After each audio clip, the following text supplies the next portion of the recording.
Hello. Thought I would keep doing these. So I'm not totally sure what to talk about. Try to prepare more for next time. And I actually made another video yesterday, but decided I did the whole thing was wrong. I did it wrong. Cat wants to get in my lap. It's here.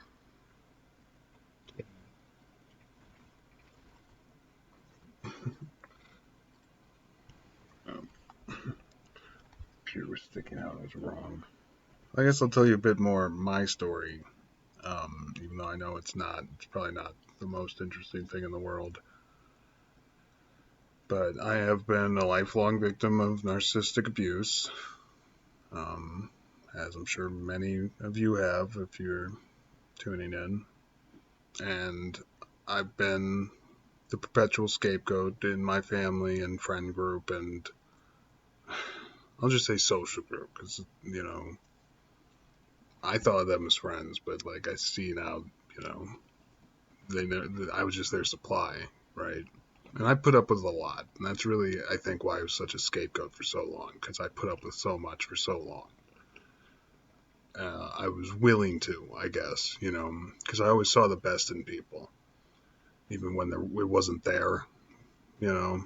It's made me gullible and easy to fool, and I know that now. I know that, like, I should have been more aware of this stuff, but in my mind, it always seemed like it was like, well, what's the alternative? The alternative is everyone's lying to you. That doesn't make sense. That seems paranoid. I'm being paranoid thinking that. Yeah, it must be that there's something wrong with me.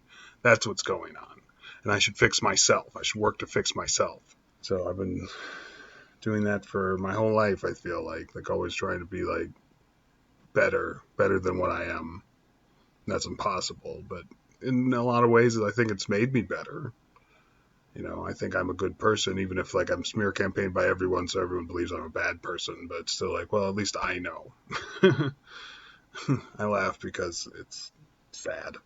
My mom, my oldest sister, who was mom's golden child. My mom was a covert narcissist all the way. She's still there. Um, and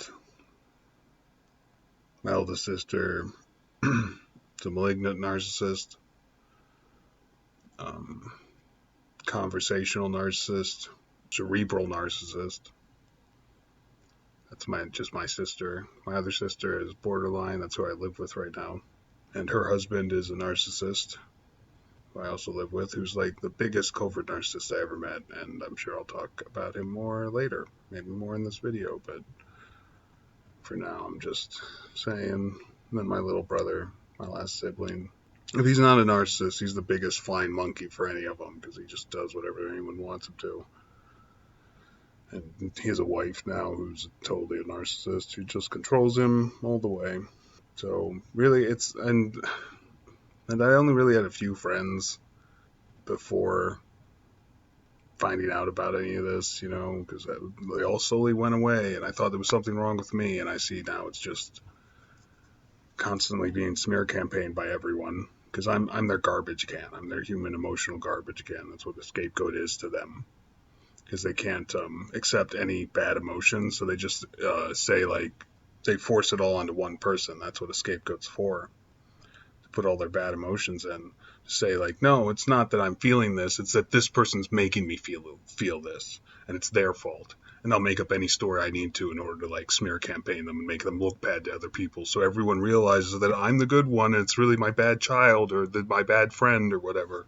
But that's what scapegoats are for in a narcissistic community. And they also hate your independence, because it's like the more independent you are, the stronger you are, the more you'll put up with, I think. And I've always known who I was, I think, even though everyone made me think I didn't.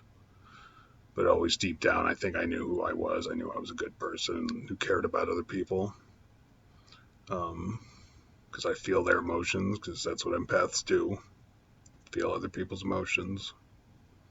And that's all you need to become an empath. If you're a narcissist, you probably think you feel other people's emotions, but actually you're just projecting your emotions onto other people. That's totally different. So I've been a scapegoat my whole life, and I'm just trying to break out of it, and I'm still not totally sure how. Like I said, I still live with my abusers. That's hard, but I'm getting by, and I'm working towards being more independent financially and getting out, but still not there yet. But doing anything in this type of environment is hard, too. Any independent action I take is they take immediate offense to it. The borderline narcissist couple I live with, because like they're codependent. They want you to be codependent. If you're independent, they start taking offense to that because it's like, oh, it must be something against me. You know, they take like it can be really aggressive sometimes too. Just being like, even when I'm just doing things like spending a little too much time in my room or something, it's like suddenly, oh, actually, you must be doing it because you don't like us, and that gives us the right to be as mean as we want to you, or as passive aggressive as we fucking want to you. That's how they think, especially since I'm the scapegoat, and I should know my place, so to speak. And like one of the things I've been doing to be a little more independent is buying food for myself. And like just the other day, I bought like a bunch of snacks. And it was like snacks just for everyone, but they've been acting like it's just there to take up space. You're taking up space. Like, how would I buy these things? Now there's not enough space for the stuff that we want. They bought other snacks and other stuff like that. And it's stuff like that all the time. It's just little things, you know. It's little things that by themselves you wouldn't call abuse, right? But it's like death by a thousand cuts, you know. Just over and over again, forever. They have to devalue everything about you, because you have to be less than. You're the scapegoat. You have to be less than. Even if you're more than. In fact, you probably are more than. And you're definitely more than the golden child they picked out. But I think, my own theory is they picked out the golden child by how narcissistic they are. The most narcissistic child is usually the golden child. That's just my theory. Move my thing back to my lap because the cat went away. When you're a scapegoat for really long periods of times, I think it's something that other narcissists like pick up right away upon meeting you. They can like really just be like, oh, I know exactly what you are, you know. Now you can be my human trash can as well for all my emotional stuff, and start immediately abusing you. And the more narcissistic they are, probably the quicker they'll pick it up on that. It's just been my experience. Just those people who like the moment you start talking and the first time you talk to them, they just like, oh, allow me to attack that for you. Let me attack that statement in some way, and like probably like misconstrue something you even said, and just be like, let me pretend that you actually said this, and then not let you get another word in edgewise to make sure that you can't even correct yourself. Sorry, I got off on a tangent. I do that. One of the things they do is isolate you too.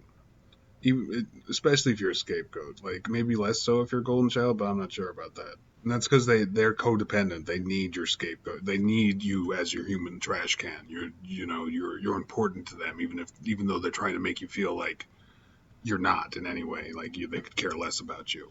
But then once you try to leave, it's like, oh, you know. That's why me trying to be more independent of this house is such a offense to them.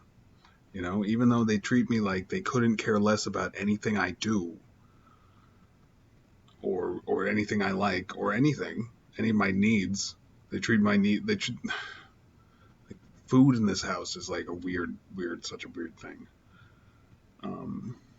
It's like when I buy food, they act like I did that just to take up space in the fridge, so they can't buy their food. When I eat when I'm hungry and without them outside of meals, they act like I'm doing it to steal their food or something. It's so crazy, you know?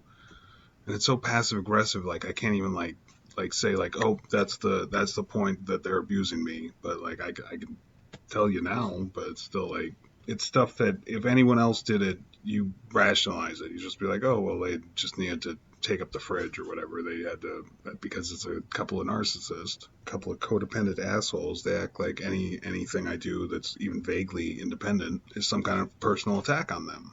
And that's kind of how the way it's been my whole life. You know, I try to be original, an individual, like any normal person wants to be, I think. But for narcissists, they have to devalue that in you. They have to add to value anything about you that makes you you, right? Anything, any part of your individuality that comes out of the surface. And if you're raised a scapegoat, you kind of learn to just diminish those things, you know. If you're really smart, you act like you're really stupid around everyone. If you're really tall, you act like you're really meek and small and shy. I mean, you're probably shy anyway, just because like everyone's just devalued you your whole life. So why would you take the initiative? Why would you feel confident enough to take the initiative? Everyone's just told you that you can't do anything.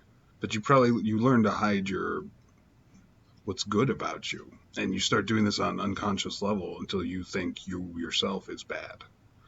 I mean, at the same time, that automatically makes you better than the narcissist because you're trying to better yourself, and narcissists just automatically think they're the best at everything, and everyone else is beneath them, even when that's clearly not the case. But that's when they start devaluing, you know. And it's like, and if you have something that they absolutely can't have, like a talent, if you're like really good at singing or something, and they absolutely can't have it, that's when they have to devalue the hardest, you know. And it's because they're a pathological envy, right? They're pathological envy of everything. Absolutely everything. If you're better at them, if you win a game of chess, they will turn to the biggest crybabies, right? Or whatever. You win like a normal game, they're like the sorest losers and the sorest winners. But they're pathologically envious of everything, and especially when it's something they can't have, like a talent. You know, at first they might let's say you're a good writer, at first they might read something you've written, devalue it, of course, but secretly be jealous, and then go out and write something themselves. Understand that after they've written it, that this is terrible, even though they might show it to people and be like, oh yeah, it's the greatest thing ever written by a human. But after that fails, they'll start just devaluing writing in general, for example. That's the type of things they do. Because it's something they can't have. It's something they have to devalue it harder than anything else, you know, especially if it's something you have, right? Then every time you're around, it's like, oh, you're still trying that writing thing or whatever, or you're still trying to be a great singer. Well, it's too bad that singing is now considered one of the most deplorable things you could do or whatever, you know, and just find any way they can to devalue it and make you feel less than for being good at it, basically, or for doing it. But the most hurtful thing is the smear campaign, of course. I mean, because that it tarnishes your reputation among everyone you know. And they'll basically go out of their way to tell everyone you know. If they can, they'll get you fired from your job, or anything, you know, just to ruin your reputation and isolate you more. So that way you're their human trash can and not anyone else's. And also you can't figure out, other people can't show you're not actually human trash, and you might figure that out and move away from them, you know, and abandon them. I mean, that's definitely where I think all this is heading. It's unfortunate. There's a lot of people who end up in this trap their whole lives, pretty much. Pretty sure my dad was. I didn't really know my dad because he was always in Florida with his mom and sister who had him in this trap, you know. But I'm sure I was smear campaigned to him all the time too. That's why he never wanted to talk to me. I don't know. It doesn't matter. Forget about it. That's what they do. They assign people as their human trash cans, basically, and then they will go out of their way to ruin